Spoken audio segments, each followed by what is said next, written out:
The technical possibilities and promise, the political will, and the economic frameworks that we did in session 1. We're now moving into this session 2 here in Londres, or London. So it's mobilizing investments and innovation in low-carbon infrastructure. And we're going to start with our keynote. I want to welcome Peter Damgaard Jensen. He is chair of the European Investors Group, IIGCC. Thank you.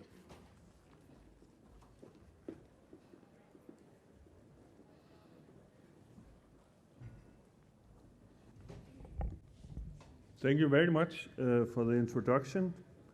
And for me, it's evident that when you see the number of delegates here, especially from the private sector, and that more organizations and sectors and individuals are waking up to the reality of the climate emergency. We have also seen that at IIGCC, where when I joined 4 or 5 years ago, we had 100 members from the large European investors, and today we are approaching very rapidly, if we have not passed it, 200 members. And it is because we're at a turning point, in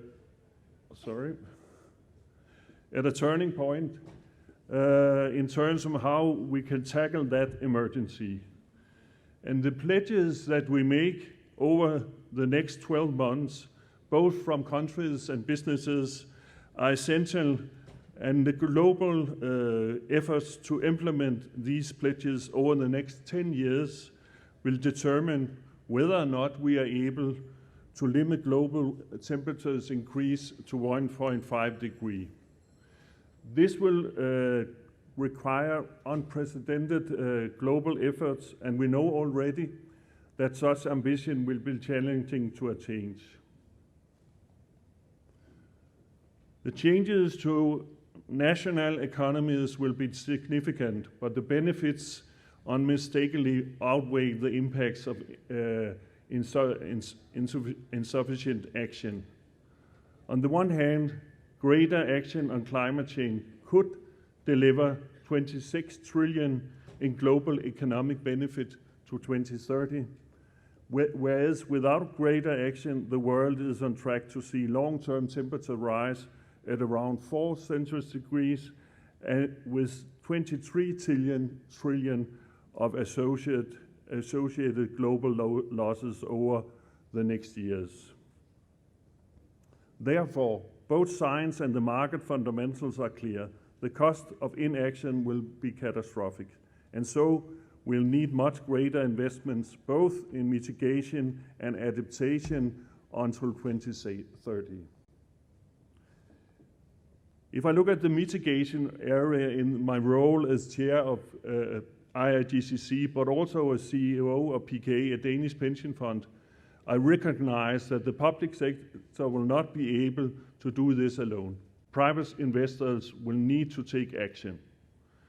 The solution lies in developing the means to allow private finance to flow, supporting public efforts and exploiting huge investment opportunities. This will not only reduce emissions, but also support economic, environmental and social benefits. We at PKA have invested in this area for nearly 8 years, and we can see that done right, it creates jobs and growth. We can see that with our investments in Denmark, in UK, but also in US.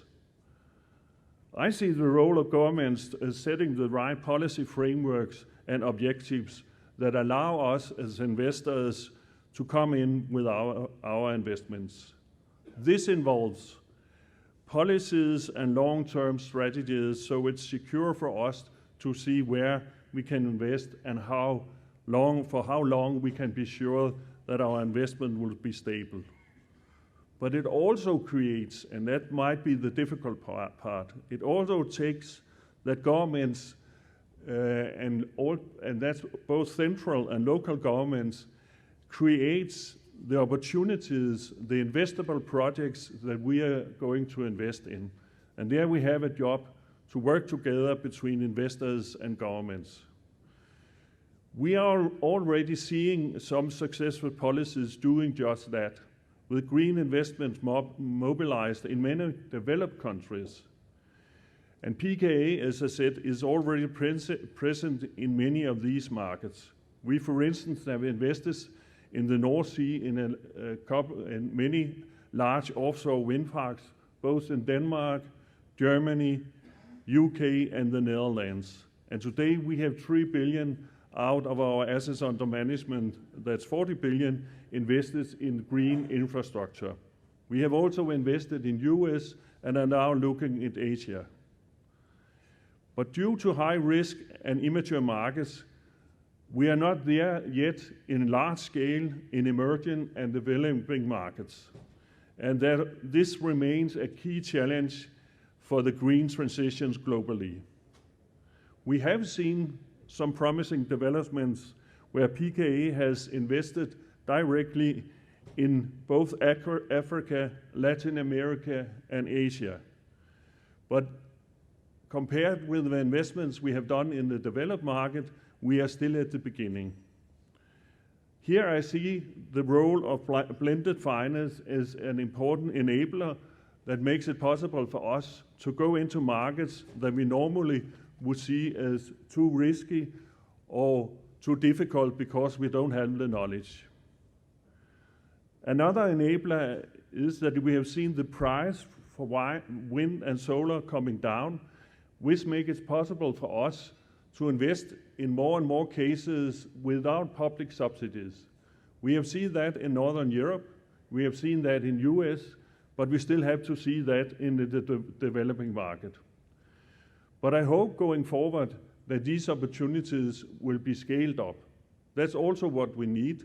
We need more projects. We need a scaling up from the public sector so that we as investors can come in. This is why I'm an optimist, and this is also why several Danish pension funds announced in New York in September that we would scale up our investments to plus $50 billion going forward to 2030. That means that the Danish pension fund will invest 10% of their assets under management in the green area, and much of that will be in infrastructure. So, with the Danish initiative as a starting point, the idea is to form a climate investment coalition to reach out and encourage other pension funds and institutional investors around the globe also to step up their commitments to investments in infrastructure and clean energy. I think we need a development where we can see the public sector bringing more projects to the table, and at the same time from the private sector can bring more money to the table. We have this discussion, is it the projects that are missing, or is it the money they are missing?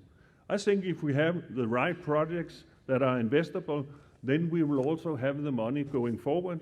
What we need is scale and speed. But we must not forget adaptation and climate resilience. Regarding adaptation, it's obvious to all of us that climate change is already happening. We seek to support investors taking adaptation into consideration, and I do it both with my role in the Global Commission on Adaptation, but also in IIGCC. We have made a paper that we are going to launch on physical risk and how we can implement it in our investments. The guide will put emphasis on the importance of incorporating physical risk into due diligence processes. This is especially important for infrastructure that are in many cases illiquid long-term assets. Engagement is also a key action that investors can take when they go into areas where there is a physical risk. Engagement with the companies they are investing in, and engagement with the funds they are investing in. In the future, investors should disclose on the physical risk and the impact on their business strategy and how the risk will be managed. In other words, adaptation must be integrated when making decisions about investing, also in mitigation. So my conclusion will be, we already have the tools in many cases. We also have the technologies. We don't have all the technologies, but in wind and solar, and that's both onshore and offshore wind, we have technologies both at scale and also at the price, especially looking ahead. So what we need now is to work to create more projects that allows private capital to flow into this area. And we from the private sector and investor sector have to show that we are ready to go in. And what we really need urgently is that we take the steps to step up, both from the private sector and also from the public sector. And in that case, or to be sure to do that, I think it's important that we as investors, both locally with our local government, but also on the international level, have the dialogue with the government and with other businesses so that we can deliver and make it able to come to better projects and better investments. Thank you very much.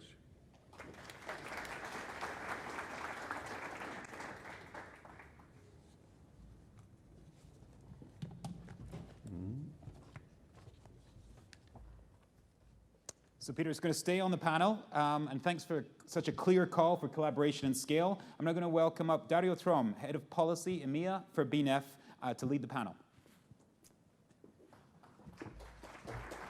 Thank you very much. Thank you, Peter, for your introduction.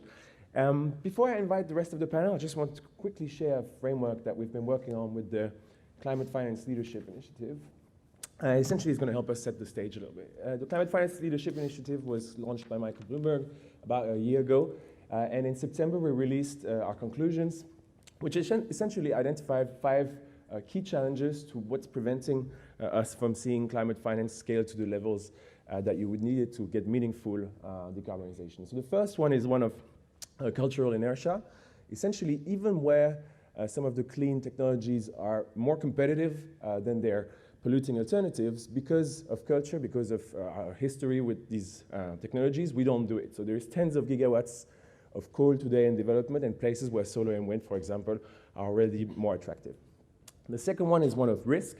Emerging markets, of course, are sort of falling behind in the climate investment narrative, and that's because the risks for investors there are constrained. And the third and fourth is essentially around industries that need to transform. So there are some industries where the solutions that need to be invested in are not yet attractive from a purely financial perspective, and you probably need to get some support.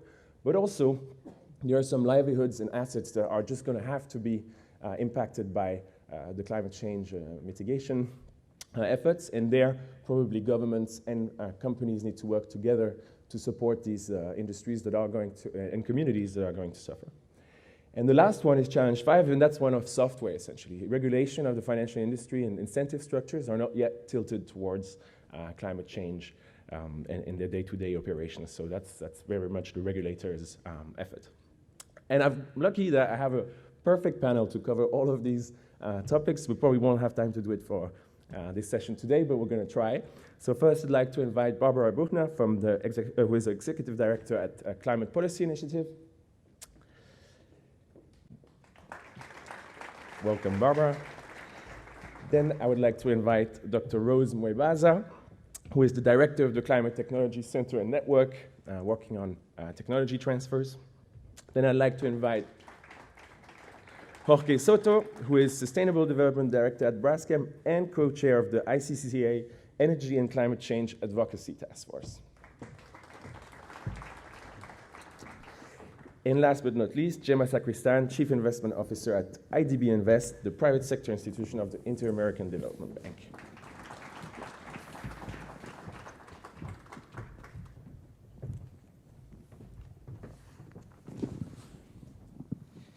So to set the scene a bit, Barbara and CPI just published their Landscape of Climate Finance report, which is a bit the landmark to tracking what's been happening. So I thought perhaps you could tell us some of the key findings and where we're at, basically. Sure, and thank you so much for having me here again. It's a true pleasure being on this panel here with all of you.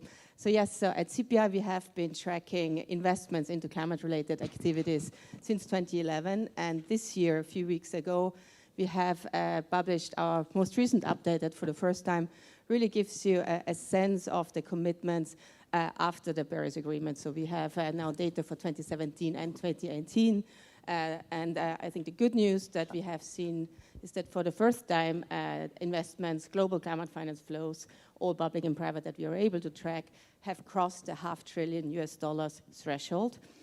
So if you look at the annual average figures in 2018, 2017, we are now at $579 billion per year that is being invested into climate-related activities.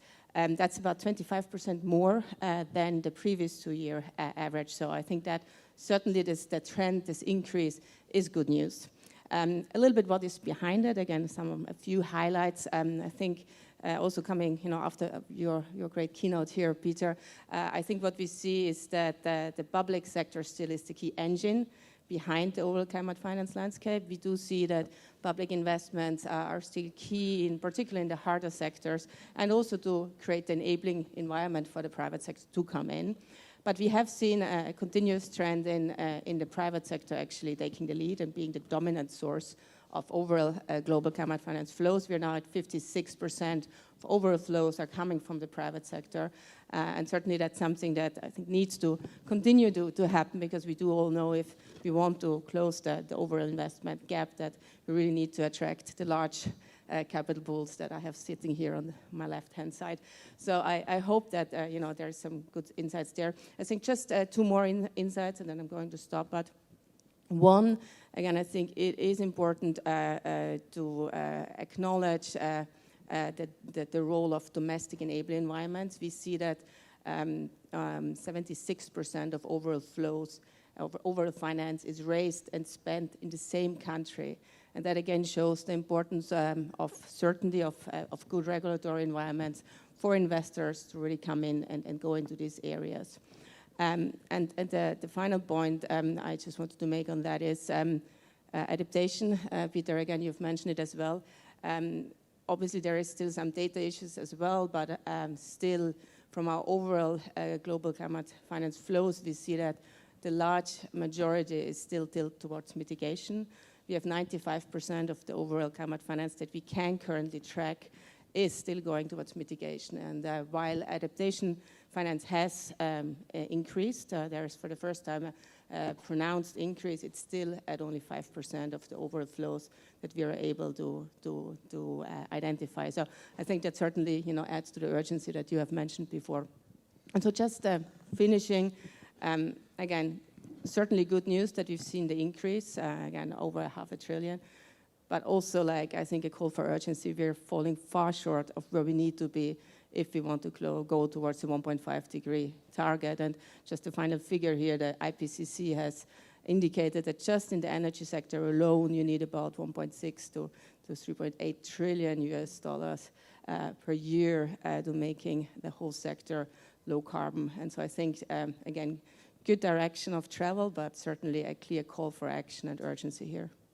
And can I just follow up on the adaptation bit? Is the public-private split on adaptation, what's the trend there? Yeah, so there is some methodological and data issues. Actually, almost all of our data is still public. That is also because, again, we started to look a little bit at the available data sources to understand the private activities there. We know that there are activities, but it's been very difficult for us to identify the ones. So we have some data from looking behind some of the green bonds in the adaptation area, where we can identify specific investments, but there is unfortunately no real database. Actually, well, we are using actually the BNEF databases to really understand the private transactions, but at the moment we just have no real comprehensive overview. But in any case, I think I think the key point here is there are data issues for sure, but there is clearly a lack of action if you think about Paris Agreement calling for basically a 50-50, kind of division between mitigation and adaptation. Thank you, Barbara. So we introduced a bit of the interplay between public and private. Gema, you are in the private arm of a public finance institution, so you're a little bit sitting between the two. Can you maybe tell us a bit about the dynamics we've observed in terms of raising and attracting private interest in climate finance? Yeah, for sure. Thank you very much. A real pleasure to stay here today.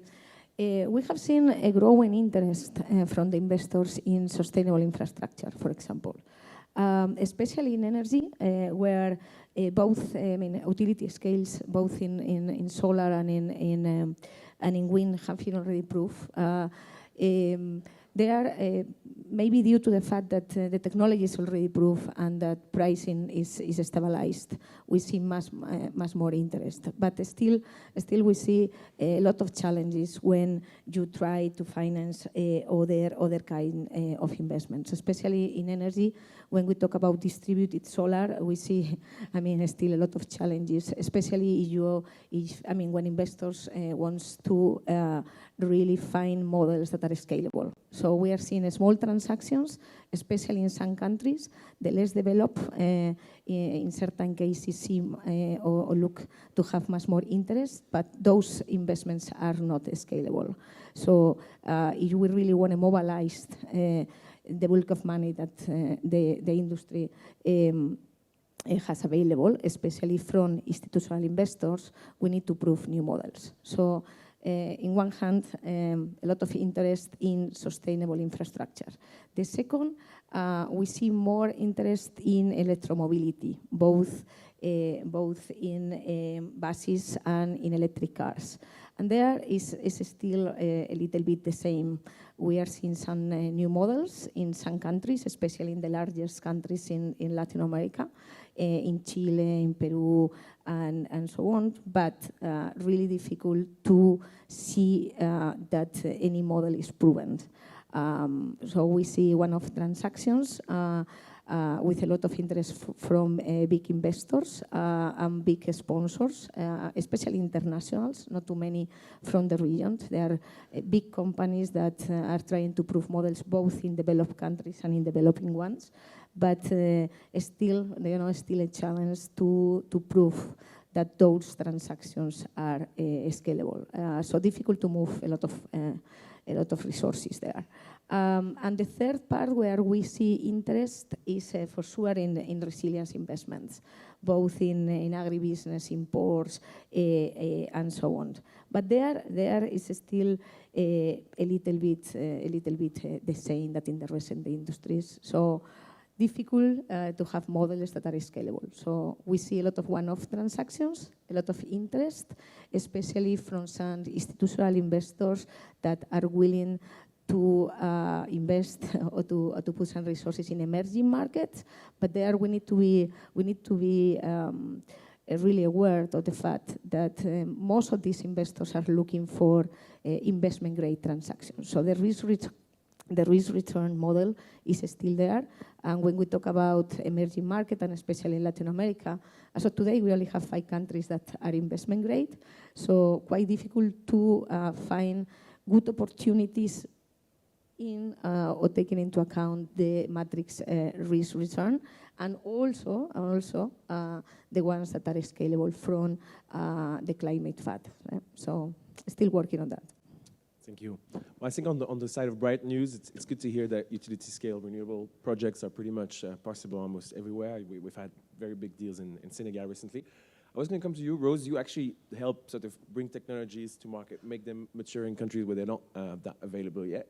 Could you tell us some of the activities you do around that? And then maybe, Peter, if you could respond as a representative of investors who are saying they want to do more in emerging markets but aren't perhaps yet so accustomed to the financial and investment conditions there, how you sort of see that evolve too. Thank you very much. It's a wonderful opportunity to sit with this panel because I think for me it brings together the work that we do very well. The Climate Technology Center Network is the implementation arm of the technology mechanism of the UNFCCC, and we are hosted by the UN Environment in a UN city in Copenhagen, Denmark. And basically what we do are 3 things. We support the development, transfer, and deployment and dissemination of climate technologies. So being a UN entity, we do not actually, do the actual technological investment. But I think within the realm of what our keynote demonstrated, to enable the transfer from developed to developing countries, which is within the discussions that happen in the UNFCCC. And we do this around a network of around 500 private sector providers. And I think that's what makes what we do work very well. And this network has technology companies, many of them small, medium-sized companies, many of them coming from the developing world, but a few coming from the developing countries as well. But we also have private service sector providers working on issues relating to enabling environment, because for a lot of the countries, actually, the technologies are there, but there is no enabling environment to enable that transfer to happen and to de-risk the investments coming from the private sector. So that is a large component of the work we do. The third and more important part that we do is the matchmaking, the providing of the information. For many of the developing countries within the realm of the NDCs, they've defined their technology needs, but they're not quite sure where to go, who to go to, and who to approach. So that is something we provide within our network. So typically, we're a demand-driven entity. At the last count, we had received requests from 93 countries for around 270 technology solutions. And what we would do for any given request is then send it around to our network members, and we tell them, I'll give an example from Africa because I come from Africa. We have a request from the Kingdom of Eswatini, and they want technological support and investment on drone technology to support the agricultural sector. And for each of these requests, we've actually received very good responses. We've matched them to the countries, and we've enabled the technological transfer and often the investment that is required, because these countries are able to access financing, whether public or private sector financing, because these are some of their public commitments within the NDCs.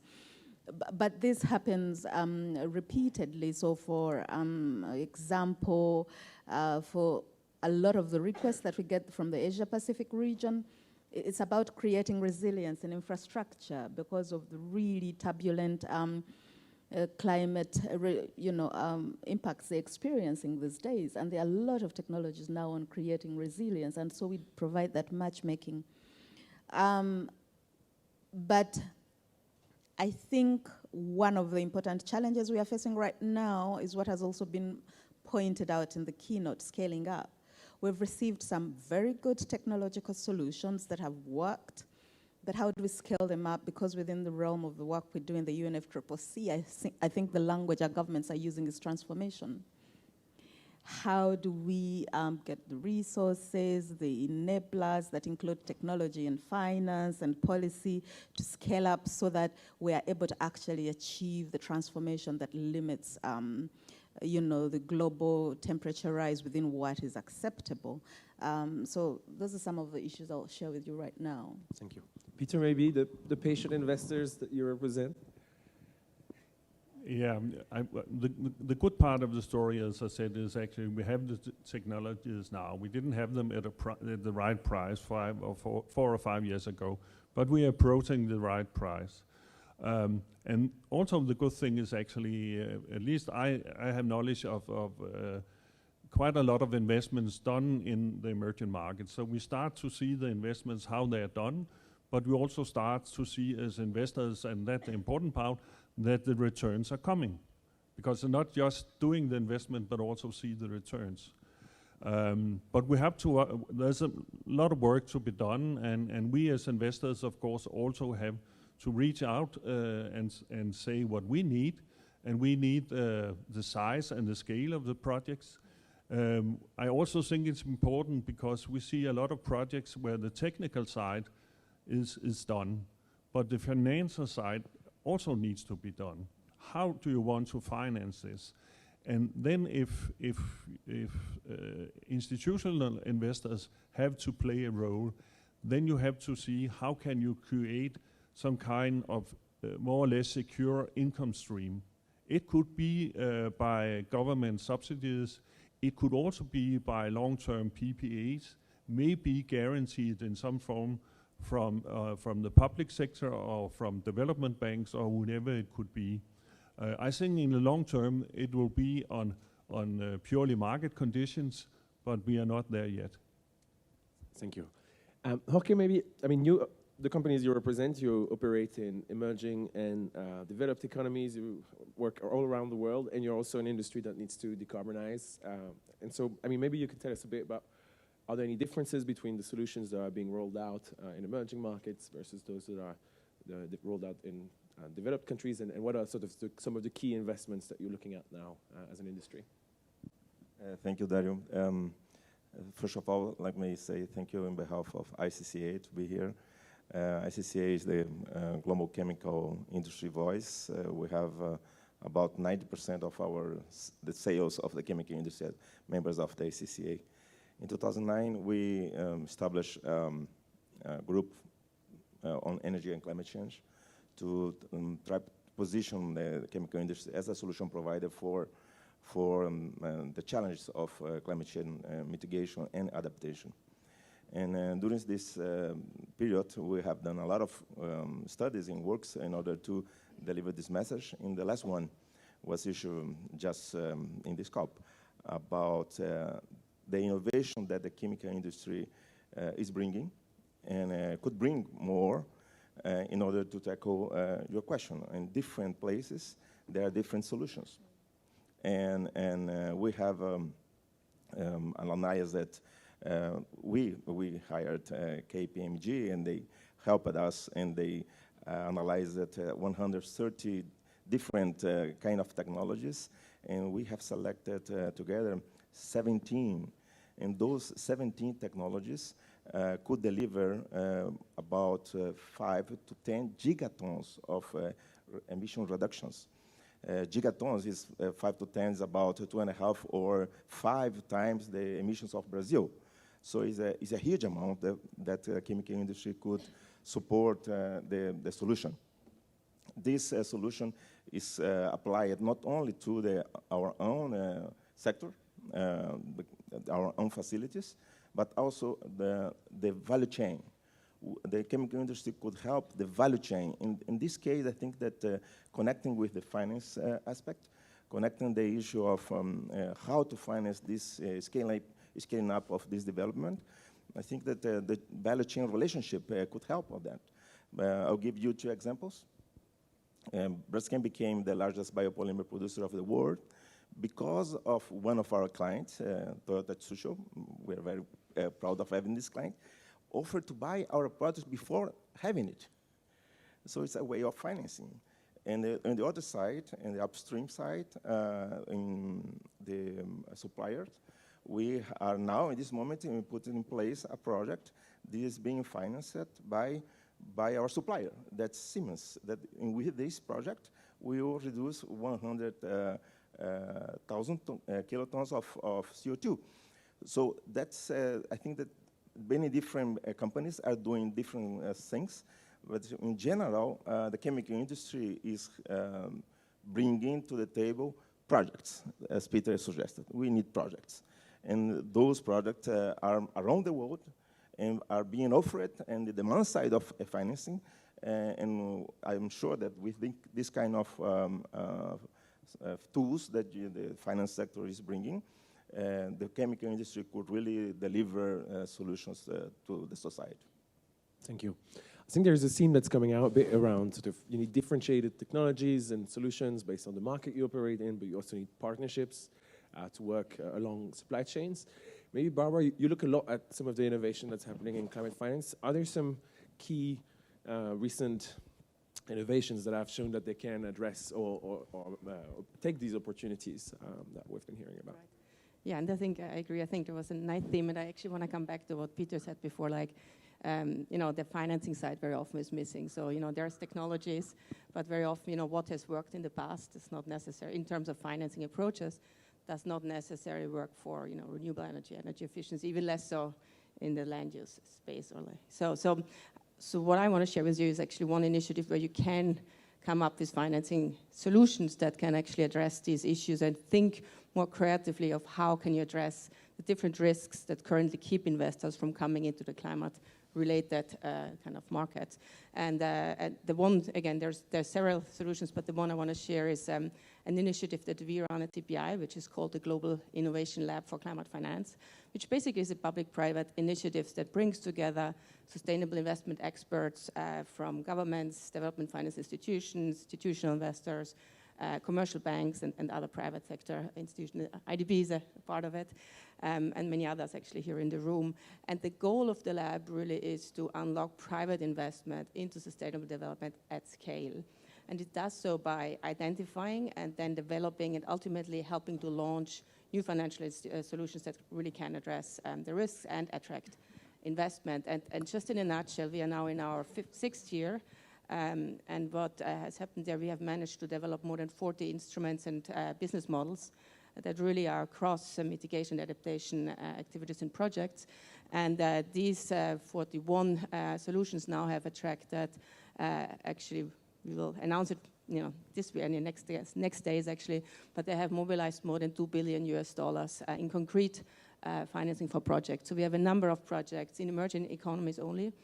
And so really trying to basically demonstrate some of the more innovative financial models, see how you can work together between the public and private sector and really kind of get some of these harder projects off the ground. I want to just make one example, and we can come back to it later, but one of the first ICCA actually lab instruments that has been very successful is actually able to attract also institutional investors. It's an instrument called Climate Investor One, which was initially proposed by FMO, the Dutch development bank, and which really is a way of basically making it simpler for investors to come in and making it simpler for different types of investors to come in. So it combines 3 facilities into one. It has a project preparation facility, which is very much for creating capacity, which you also said is very important.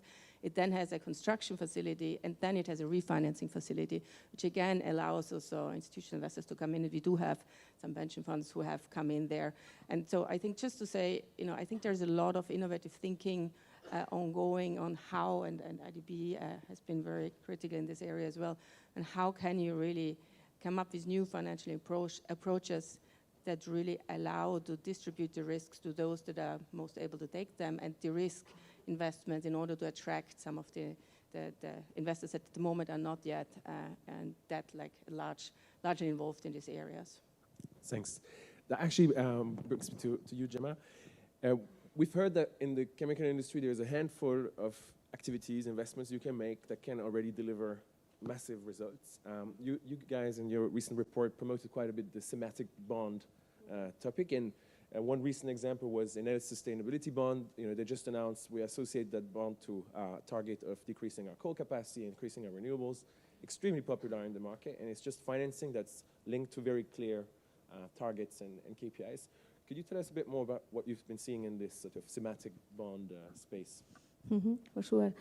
We've been, we have seen a growing interest in Latin America and the Caribbean for the thematic bonds. At the beginning, it was green, and now we are seeing more and more sustainable bonds. We've been playing a crucial role within there, both through financial products, but also through technical assistance. And there I'm going to talk a little bit about what we have done at IDB Invest, the private sector arm of the IDB group, but also our colleagues from the IDB who works basically with governments. There, as you know, this year it was the first time that a country in Latin America issued a green bond. It was the first time. It was Chile. And our colleagues at the IDB helped them to structure the bond. That was very successful. Actually, they issued 2 bonds, one in dollars and another one in euros, and both of them were oversubscribed. At the IDB Invest, we provide either partial credit guarantees, because taking into account that most of these investors or the investors are looking for investment grade opportunities. So sometimes we provide partial credit guarantees in order for that issuance to become investment grade. So partial credit guarantees is one of our main products, but also we add as an anchor investor, and we buy the issuance, partially or totally, in order to give comfort to our clients, our investors at the end. What we haven't really seen in Latin America too many yet is outcome-based bonds, as the NL, as the one you mentioned. Hopefully, we're going to be able to see them in the near future. And we are starting seeing more specific bonds within the green area. For example, we have seen a forest bond issued by the City of Mexico. We haven't seen any blue one, but hopefully we're going to see one in, I imagine, in the Caribbean, following the Seychelles example. But in theory, what we foresee is that we are going to see some of the global trends coming to the region, both in the new scope of bonds, so in which you are not, or the investors are not really looking for a green bond in general. They are trying to really narrow down the scope of the investment. So we foresee we are going to see more specific green bonds in the future. We are going to be more transition bonds as well. We haven't seen any yet, but we really think that trend is coming to Latin America, and hopefully outcome-based coupon bonds as well. Thank you. I mean, hopefully that's promising, because I think the cost of capital is just such a key parameter in the world's most polluting industry that hopefully green gets a premium or a discount. And maybe before we open to a couple of questions, Rose, one question I had is, we heard from Barbara how important local finance is in global climate finance. So, domestic investors for domestic climate investments. We're also seeing tremendous innovation come out of developing countries, whether that's in Africa or in Asia. How much of the technology matchmaking you're doing now is actually for companies located in the developing world towards investors that are abroad, or maybe even helping mobilize domestic investment for domestic solutions? A lot of our matchmaking events are actually business-to-business matchmaking events, matching businesses that in developed countries that are investing in sustainable development to small and medium-scale businesses in Africa that are also investing in that area. The idea, we hope, is to create partnerships that allow not only investments to happen, but to happen at scale. The second kind of matchmaking we facilitate is business to government. As I said, a lot of government priorities are expressed within the NDEs, and they want to take them to scale. And a lot of governments now are putting aside budgets within their development frameworks to invest in this. And as I said, they're not quite sure who to talk to, where to talk to, even though they have a sense. So we do that business, government to business matchmaking to promote that uptick. But I think one of the points that was so clearly made in the keynote was the low level of innovation in adaptation that is correspondingly reflected in the low level of investment in adaptation. And one of the things we are doing with the partner institutions, the finance mechanism of the UNFCCC, is we've set aside a few $1 million to promote innovation in the adaptation realm. What are those actions that we can work with the R&D and innovation industry that would promote adaptation and create the level of resilience that is required? We believe that will help not only raise the level of investment that is required to support adaptation, but also create the resilience that is required, especially in the developing world.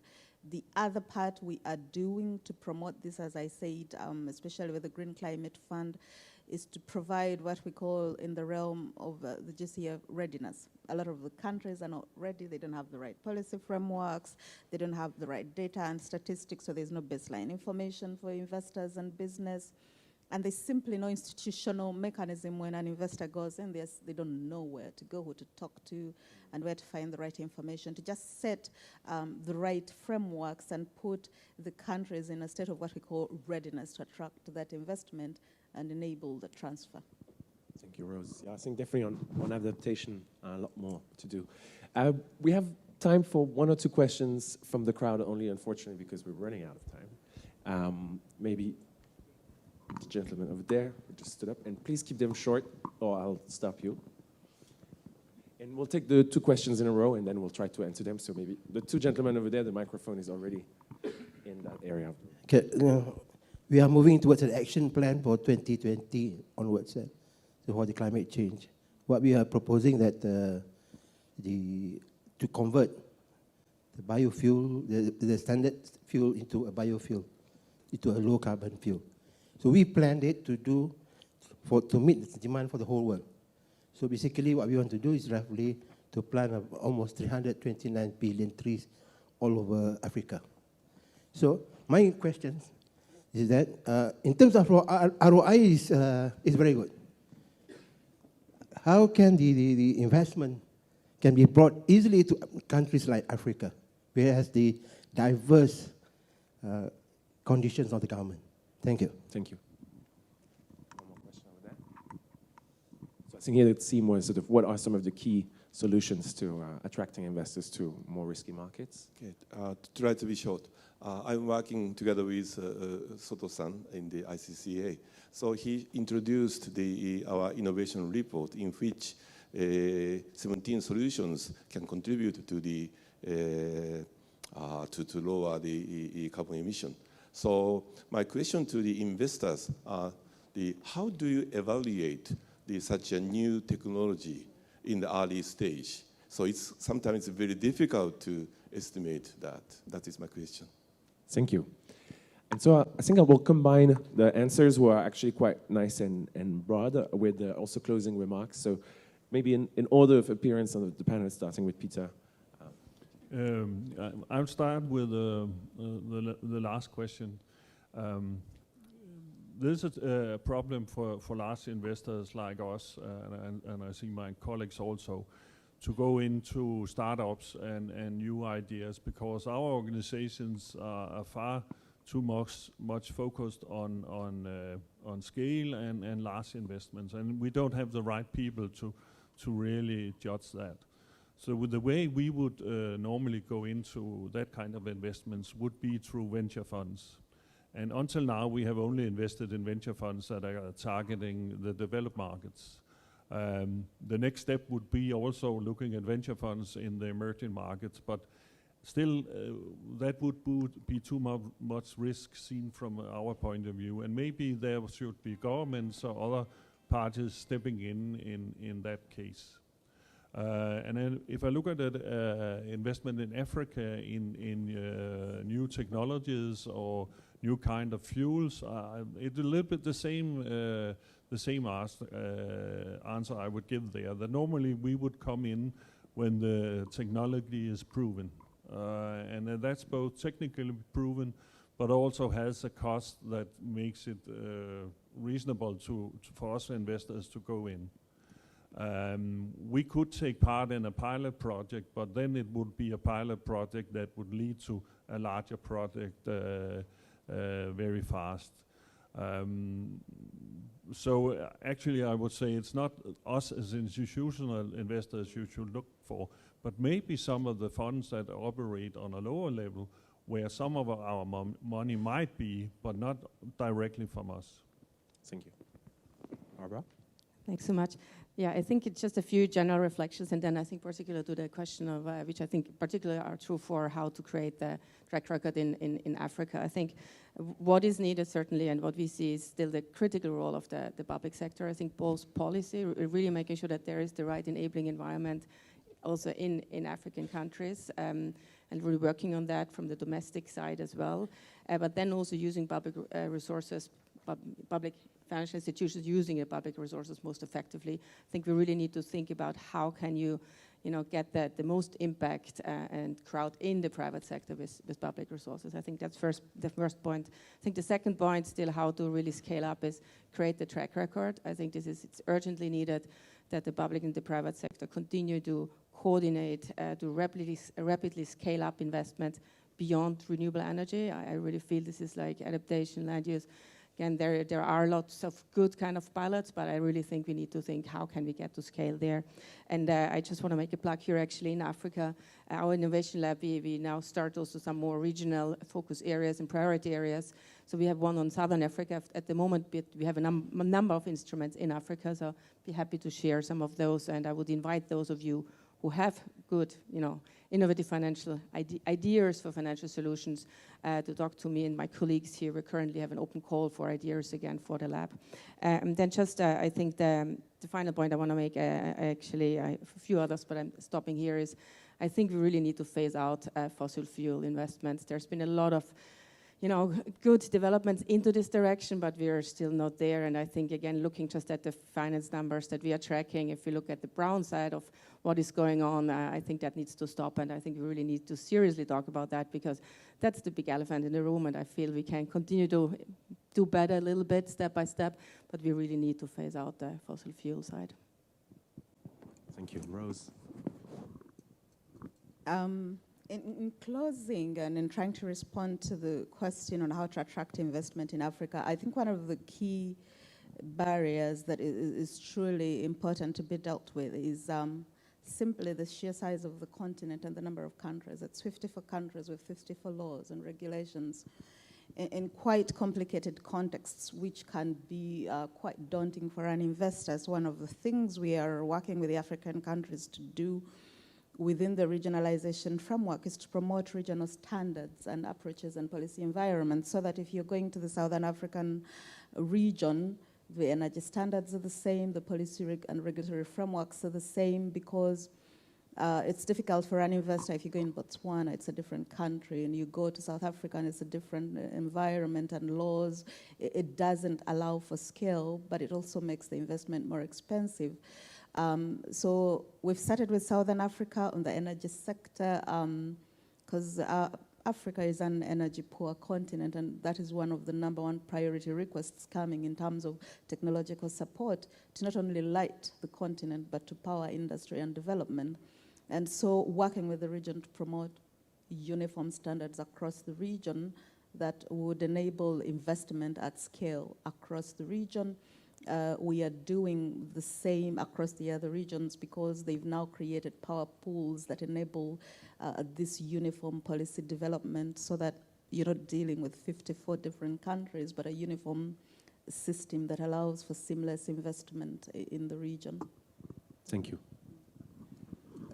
My closing remark will be that what we need urgent, I think, on the environmental and social aspects on the relationship between climate change and our challenges. I'll say first three things. First, it will be a clear pricing signal for climate externalities incorporated in all the countries. In ICCA, we have countries from around the world there, and there are some countries that already have some clear price signals, like this continent or Japan, but not in Brazil, for example.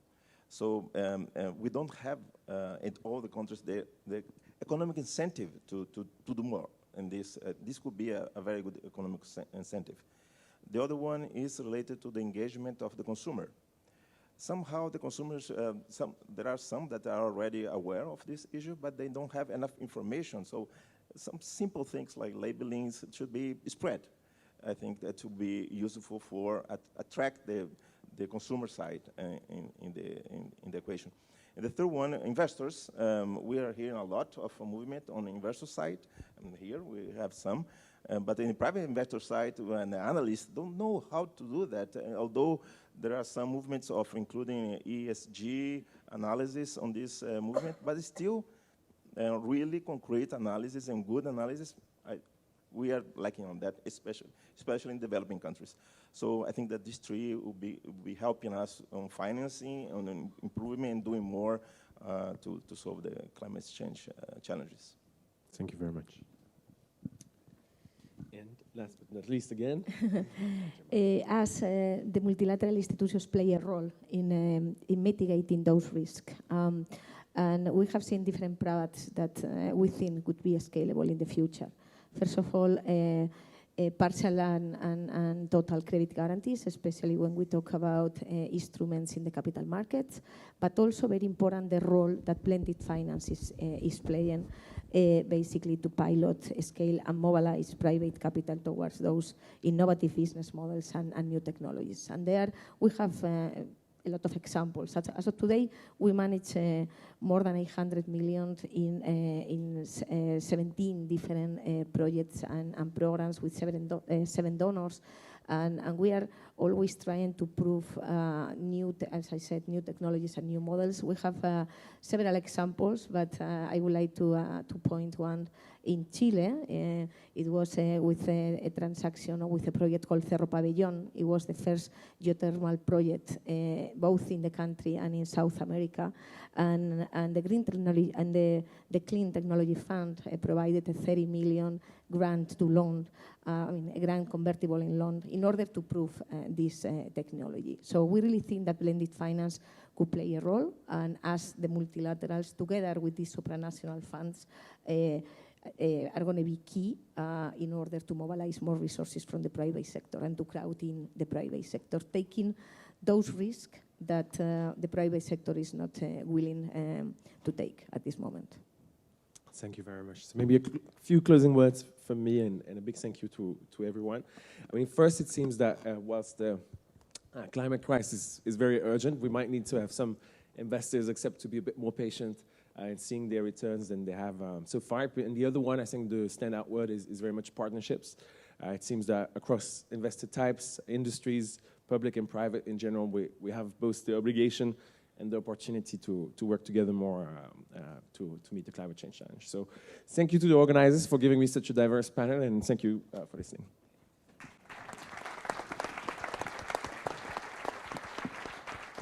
Thanks, everybody. We are running just a few minutes late, but on for lunch now.